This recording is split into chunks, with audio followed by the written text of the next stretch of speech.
बिस्मिल्लाहिर्रहमानिर्रहीम, अस्सलाम वालेकुम। अच्छा, आज हम डिस्कस करेंगे एंट्रोपी को, और एंट्रोपी को हम डिफ़ाइन करते हैं कि it is a measure of disorder of a system. लेकिन इसको समझने के लिए ये ज़रूरी है कि आपको ये पता हो कि थर्मोडायनेमिक्स में ऑर्डर किसे कहते हैं। थर्मोडायनेमिक्स में ऑर्डर कहते हैं कि एक बॉडी अगर हायर टेम्परेचर पे और दूसरी बॉडी लोअर टेम्परेचर पे है तो ये ऑर्डर है। आप डिफ्रेंशिएट कर सकते हैं कि ये 400 केल्विन पे है, ये 390 केल्विन पे है। अब इसका फ़ायदा क्या होगा कि टेम्परेचर डिफरेंस की वजह से हीट फ्लो करेगी। Heat is a useful form of energy जिसको आप वर्क डन करने के लिए इस्तेमाल कर सकते हैं। तो entropy is a measure of disorder of a system. अब डिसऑर्डर ऑफ सिस्टम का मतलब ये कि जितना आपके पास हाई टेम्परेचर से लो टेम्परेचर की तरफ हीट फ्लो करती जाएगी उतना ऑर्डर ख़त्म होता जाएगा। अल्टीमेटली ये थर्मल इक्विलिब्रियम में आ जाएंगे तो डिसऑर्डर मैक्सिमम हो जाएगा। The order is lost. Order lost होने का ये मतलब कि जब ये दो टेम्परेचर रिजर्वायर्स थर्मल इक्विलिब्रियम में है तो आप ये कभी भी नहीं बता पाएंगे कि कभी इनमें से पहले कौन हाई टेम्परेचर पर था। तो एंट्रोपी हमें यही बताती है कि सिस्टम का डिसऑर्डर कितना है। डिसऑर्डर मैक्सिमम हो जाने का मतलब कि थर्मल इक्विलिब्रियम अचीव हो चुका है, यूज़फुल फॉर्म ऑफ एनर्जी जो है वो अब अवेलेबल नहीं है। तो this unavailability of useful form of energy is called as entropy. तो हम डिफाइन करते हैं कि entropy is the measure of disorder of a system, या it is the unavailability of useful form of energy to a system. कि system अपना order खोता चला जा रहा है, सिस्टम से ऑर्डर ख़त्म हो रहा है तो वो थर्मल इक्विलिब्रियम की तरफ आ रहा है। जब थर्मल इक्विलिब्रियम की तरफ आएगा तो हीट एनर्जी अवेलेबल नहीं होगी, क्योंकि heat flows from a body at higher temperature to the body at lower temperature. अब ज़रूरत क्या थी? ज़रूरत क्या थी कि एंट्रोपी का कॉन्सेप्ट जो है वो डिफ़ाइन किया गया। तो 1856 में रोडोल्फ क्लॉजियस ने एंट्रोपी का कॉन्सेप्ट डिफ़ाइन किया। क्यों डिफ़ाइन किया? अगर हम सेकेंड लॉ ऑफ थर्मोडायनेमिक्स की स्टेटमेंट देखें तो उसमें क्या कहा था हमने कि ये इम्पॉसिबल है कि सारी की सारी हीट को यूज़फुल वर्क में कन्वर्ट किया जा सके without rejecting any heat to the low temperature reservoir. यानी 10 जूल हीट है, 6 जूल उसमें से वर्क डन हो जाएगा, 4 जूल ज़रूर ज़ाया होगी। अब ये सिर्फ एक स्टेटमेंट है, लेकिन इसके लिए कोई मैथमेटिकल फॉर्म नहीं है, कोई पैरामीटर नहीं है जिससे हम सेकेंड लॉ ऑफ थर्मोडायनेमिक्स को क्वांटिटेटिवली डिफाइन कर सकें, फिजिकल क्वांटिटी की टर्म में डिफाइन कर सकें। तो रोडोल्फ क्लॉजियस ने 1856 में हीट की अनअवेलेबिलिटी को या सेकेंड लॉ ऑफ थर्मोडायनेमिक्स को क्वांटिटेटिव बेसिस देने के लिए एंट्रोपी का कॉन्सेप्ट जो है वो इंट्रोड्यूस किया था। ठीक है। अच्छा, मैथमेटिकली हम एंट्रोपी को कैसे डिफाइन करेंगे? तो मैथमेटिकली हम एंट्रोपी को डिफाइन करते हैं कि it is a ratio of heat flowing in और out of the system at its absolute temperature. ये पॉजिटिव या नेगेटिव साइन हमें ये बताता है कि या तो सिस्टम से हीट इंटर हो रही है या सिस्टम से लीव कर रही है। तो entropy is a ratio of heat flowing in और out of the system at its absolute temperature. इसकी साइन कन्वेंशन भी डिपेंड करती है हीट के ऊपर। एंट्रोपी इंक्रीज होगी किसी सिस्टम की और उसको हम एज अ पॉजिटिव कंसिडर करेंगे अगर उस सिस्टम की तरफ हीट फ्लो कर रही है। तो if heat is added to the system the entropy is taken as positive, it is increase in the entropy. और अगर किसी सिस्टम से हीट निकल आई है, आप हीट सब्ट्रैक्ट कर रहे हैं, तो सिस्टम की एंट्रोपी कम होगी। तो हीट का किसी सिस्टम से निकल जाना मीन उस सिस्टम की एंट्रोपी एज अ होल कम हो गई है, तो that is taken with negative sign. तो ये इसकी साइन कन्वेंशन है। अच्छा,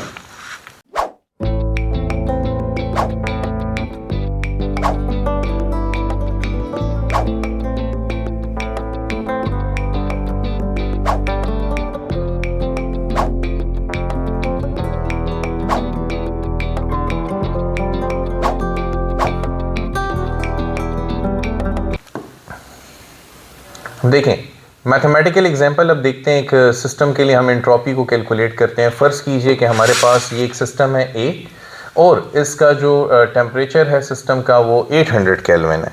ठीक है। अगर इस सिस्टम का टेम्परेचर 800 केल्विन है और हमने इसके नीचे एक और सिस्टम बी को रखा हुआ है जिसका टेम्परेचर 400 केल्विन है, तो फिर heat flow from a body at higher temperature to the body at lower temperature. Heat A से बी की तरफ आएगी। फ़र्ज़ कीजिए कि 200 जूल ऑफ हीट जो है वो ए से बी की तरफ फ्लो कर रही है। इस दौरान सिस्टम ए ने हीट लूज की है, इट्स नेगेटिव, और सिस्टम बी ने हीट गेन की है, it is taken as positive. तो अब जो नेट एंट्रोपी होगी वो सिस्टम ए और सिस्टम बी के एंट्रोपी के सम के बराबर होगी, यानी S1 प्लस S2 लिख देंगे हम। अब S1 इस फार्मूले के मुताबिक डेल्टा Q1 बाई T1 और S2 delta Q2 by T2, लेकिन क्योंकि इसने जितनी हीट लूज़ की है उतनी इसने गेन की है, इसलिए डेल्टा Q1 और Q2 तो सेम होंगे, सिर्फ साइन डिफरेंट होगा। तो यहाँ पे यूज़ करते हैं इसे। ये देखिए S is equal to delta Q1 by T1 plus delta Q2 by T2, लेकिन क्योंकि डेल्टा Q1 और delta Q2 minus delta Q और प्लस डेल्टा Q है, तो यहाँ पे इसकी वैल्यू हम सब्सटीट्यूट करते हैं, तो रिजल्ट आएगा delta Q1 which is negative, तो minus delta Q1 by T1, delta Q by T1 plus Q2 उसका साइन पॉजिटिव है तो it is plus delta Q by T2। अब अगर आप इसमें वैल्यू पुट करें, ये माइनस 200 बाई 800 और ये प्लस 200 बाई 400, T2 आप देख सकते हैं 400 था, T1 800 था, इसको सॉल्व करें इससे माइनस 1 बाई 4 आएगा, इसको सॉल्व करें इससे 1 बाई 2 आएगा, रिजल्ट है प्लस 1 बाई 4। स्टूडेंट ये समझते हैं कि जितनी हीट इसने लूज़ की उतनी इसने गेन की, तो एंट्रोपी में चेंज नहीं आना चाहिए, तो ऐसा नहीं है। एंट्रोपी रेशो है हीट एडेड और गेन टू एब्सोल्यूट टेम्परेचर।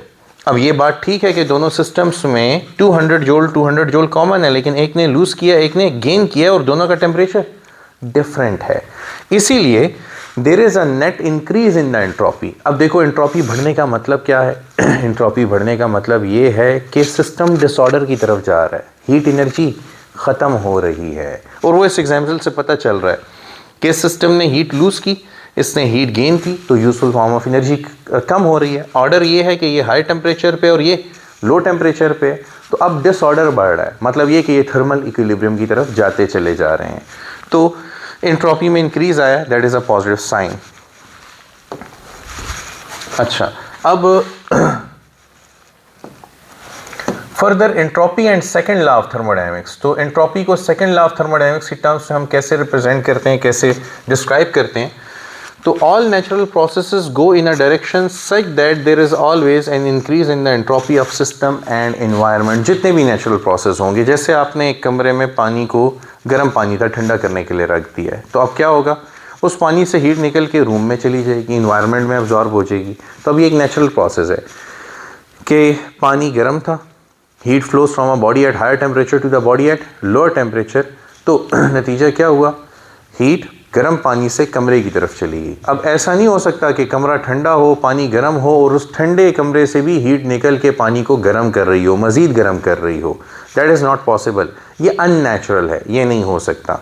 तो तमाम नेचुरल प्रोसेसेस की डायरेक्शन यही होगी कि सिस्टम प्लस एनवायरनमेंट की एंट्रोपी बढ़ना शुरू हो जाएगी, यानी कि हीट हमेशा HTR से LTR की तरफ जाएगी, इसका मकसद ये है।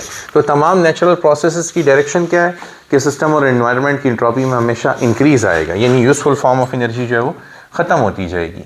Law of increase of entropy हमें क्या कह रहा है कि तमाम नेचुरल प्रोसेसेस में हीट HTR से LTR की तरफ जा रही है, तो सिस्टम प्लस एनवायरनमेंट की एंट्रोपी या तो कांस्टेंट रहेगी अगर हीट फ्लो नहीं हो रही, या फिर हमेशा बढ़ती रहेगी। ऐसा नहीं हो सकता नेचुरल प्रोसेसेस में कि एंट्रोपी खुद ब खुद कम हो जाए, लाइक हीट जो है वो सन से अर्थ की तरफ आ रही है, तो ऐसा कभी नहीं हो सकता कि अर्थ जो कि एक लो टेम्परेचर पे वो खुद ब खुद हीट को निकाल के वापस सन की तरफ भेज दे कि जो तुमने मुझे दिया था वो वापस ले लो। It's not like that. Natural process ये है कि हीट HTR से LTR पे आ रही है, तो नतीजा क्या होगा, एंट्रोपी सिस्टम और एनवायरनमेंट की बढ़ती जाएगी। ये सन में जो फ्यूल है एक दिन ख़त्म हो जाएगा तो फिर HTR और LTR का कॉन्सेप्ट, यानी हाई टेम्परेचर रिजर्वायर और लो टेम्परेचर रिजर्वायर का कॉन्सेप्ट भी ख़त्म हो जाएगा, जो यूनिवर्स है वो थर्मल इक्विलिब्रियम में आ जाएगी। तो एंट्रोपी सिस्टम और एनवायरनमेंट की हमेशा बढ़ती चली जा रही है।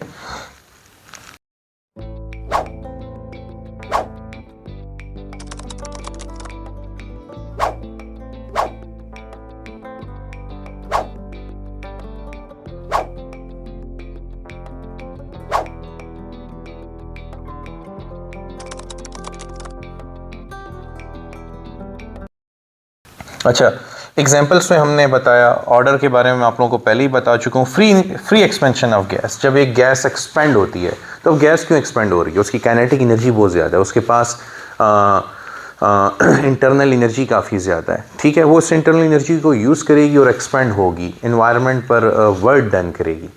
तो अब हुआ क्या, वर्क डन किया, ये यूज़फुल फॉर्म ऑफ एनर्जी थी, गैस ने इन्वायरमेंट पर एक्सपेंड होके अब ये जो वर्क डन इसने इन्वायरमेंट पर कर दिया अपने एक्सपेंशन के दौरान, इन्वायरमेंट ये उसको कभी भी एनर्जी वापस नहीं करेगी, तो डिसऑर्डर बढ़ गया।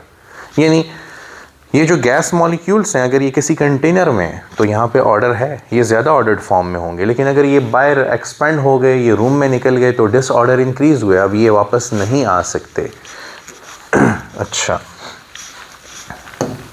नेक्स्ट आपके पास entropy as a measure of disorder. इसमें एक एग्जांपल हमने दी है कि आपके पास अगर एक जार है, उस जार के अंदर ये पिंक, ग्रीन और ब्लू बॉल्स एक ऑर्डर में पड़े हुए हैं और आप इस जार को शेक करते हैं, तो अभी तो ऑर्डर मौजूद है, आपको पता है कौन सा कलर कहाँ पे है, लेकिन शेक करने पर क्या होगा, शेक करने पर ये होगा कि यू लूज़ द ऑर्डर। अब आप सारी उम्र बैठ के इसको शेक करते रहें, ये इस कंडीशन में वापस कभी भी नहीं आ सकता। विच मीन्स एक दफ़ा order, if you have lost the order, तो you can not regain the same order in a natural process. Natural process में ये नहीं हो सकता कि आप उसको बैठे शेक करते रहो वापस ऑर्डर में आ जाए। हाँ, ये हो सकता है कि अब आप उन सब बॉल्स को निकालें और दोबारा इस तरह की अलाइनमेंट में लाएं, लेकिन खुद ब खुद नेचुरली ये नहीं होगा, आपको करना पड़ेगा ऐसा। तो disorder, entropy as a measure of disorder हम यहाँ पे देख रहे हैं कि किसी सिस्टम को एक दफ़ा डिस्टर्ब कर दें तो वो दोबारा उस स्टेट में नहीं आता। अच्छा, entropy as a time arrow, जैसे गुजरा वक्त वापस नहीं आता, वैसे ही एंट्रोपी एक दफ़ा किसी सिस्टम की इंक्रीज़ हो गई, वो डिक्रीज़ नहीं हो सकती। अब मिसाल के तौर पे आप क्या करते हैं, एक सिस्टम को हीट देते हैं, ठीक है, और उतनी हीट वापस एक्सट्रैक्ट कर लेते हैं, तो ये मत समझें कि जो हीट आपने दी थी वही हीट आपने एक्सट्रैक्ट की और सिस्टम जो है वो सिस्टम प्लस एनवायरनमेंट की एंट्रोपी में इंक्रीज़ नहीं आया। एक्चुअली आपने अगर 4 जूल हीट दी थी तो वो 4 जूल एक्सट्रैक्ट करने के लिए फ़र्ज़ कीजिए कि आपको 6 जूल वर्क भी करना पड़ा, तो अब आपने 4 जूल हीट दी थी, 4 जूल ही निकाल लेते तो ये प्रोसेस रिवर्सिबल होता और एंट्रोपी में कोई चेंज ना आता। लेकिन आपने 4 जूल हीट दी और 6 जूल वर्क डन करके 10 जूल बाहर निकाला, वो एनवायरनमेंट में चला गया। अब एनवायरनमेंट और सिस्टम की एंट्रोपी सेम नहीं रही। इससे पहले क्या था, आपने सिर्फ और सिर्फ सिस्टम को 4 जूल एनर्जी दी थी, इन्वायरमेंट पे कोई असर नहीं डाला था, लेकिन जब आपने सिस्टम से 4 जूल निकाला at the cost of 6 joule work, तो वो तो इन्वायरमेंट में लॉस्ट हो गया, इन्वायरमेंट की एंट्रोपी बढ़ गई। अब इसकी प्रैक्टिकल एग्जांपल है रेफ्रिजरेटर। रेफ्रिजरेटर में आप एक गरम गरम हॉट कॉफ़ी कप रख देते हैं, फ़र्ज़ कीजिए आपने उससे 10 जूल एनर्जी एक्सट्रैक्ट करनी है, बाहर से 15 जूल इलेक्ट्रिसिटी वर्क डन करेगी, तो ये 15 जमा 10 25 जूल इन्वायरमेंट में चले जाएंगे, यानी आपके रूम को हीटअप करने के काम आ जाएंगे। तो अब अगर आप देखें तो सिस्टम प्लस इन्वायरमेंट की एंट्रोपी तो बढ़ गई है। अब ये रिवर्सिबल प्रोसेस तो था नहीं कि आपने कॉफ़ी को जितनी हीट दी थी उतनी ही एक्सट्रैक्ट की, आपने जितनी हीट दी थी उसके साथ वर्क डन करके जब उसको एक्सट्रैक्ट करना पड़ा तो सिस्टम प्लस इन्वायरमेंट की एंट्रोपी तो इंक्रीज़ हो गई। तो अब ये टाइम एरो की तरह ही है ना, बढ़ती चली जा रही है, बढ़ती चली जा रही है, कभी भी कम नहीं होगी। इरिवर्सिबल प्रोसेसेस में तो सवाल ही पैदा होता, और अगर रिवर्सिबल प्रोसेस हो तो उनमें हाँ स्लोली परफॉर्म प्रोसेस जिन्हें हम क्वासी स्टैटिक प्रोसेस कहते हैं, इन प्रोसेसेस में एंट्रोपी जो है उसमें चेंज ज़ीरो होता है। तो इन प्रोसेसेस की निशानी ये है कि इनको बहुत स्लोली परफॉर्म करें ताकि फ्रैक्शन के अगेंस्ट वर्क डन ना हो। फ्रैक्शन के अगेंस्ट वर्क डन नहीं होगा तो कोई एडिशनल हीट नहीं पैदा होगी, कोई एडिशनल हीट नहीं पैदा होगी, वो एनवायरनमेंट को नहीं जाएगी, तो सिस्टम प्लस एनवायरनमेंट की एंट्रोपी में जो नेट चेंज है वो ज़ीरो होगा। अच्छा, entropy and heat death of the universe. So होता ये है कि एंट्रोपी बढ़ती चली जा रही है, मतलब ये कि useful form of energy which is heat वो तो कम होती चली जाएगी, ठीक है। एक टाइम आएगा जब थर्मल इक्विलिब्रियम अचीव हो जाएगा, नेट हीट फ्लो ज़ीरो हो जाएगा, तो सिस्टम की और एनवायरनमेंट की एंट्रोपी मैक्सिमम हो जाएगी, मतलब थर्मल इक्विलिब्रियम आ गया, सारी यूनिवर्स एक ही टेम्परेचर पे। This condition is called heat death of universe. इसको हम हीट डेथ ऑफ यूनिवर्स कहते हैं। अब कोई भी useful form of energy any further available नहीं है जो कि यूज़ हो सके। फाइनली इसका यूनिट भी हम डिस्क्राइब कर देते हैं। तो unit of entropy is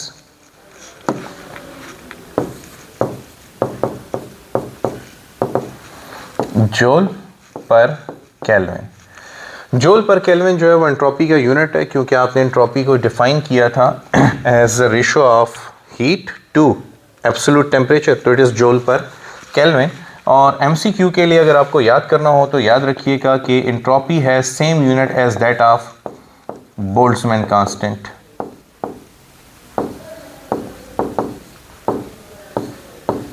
entropy और बोल्ट्जमैन कांस्टेंट का यूनिट सेम है। जैसे चैप्टर नंबर 5 में आपसे पूछा जाता है कि प्लांक कांस्टेंट का यूनिट कौन सी फिजिकल क्वांटिटी के साथ मैच करता है, तो प्लांक कांस्टेंट और एंगुलर मोमेंटम का यूनिट सेम है फर्स्ट ईयर में, और फर्स्ट ईयर में ही चैप्टर 10 में एंट्रोपी और बोल्ट्जमैन कांस्टेंट का यूनिट जो है वो सेम है। This is it for entropy. Thank you very much. Allah हाफिज़।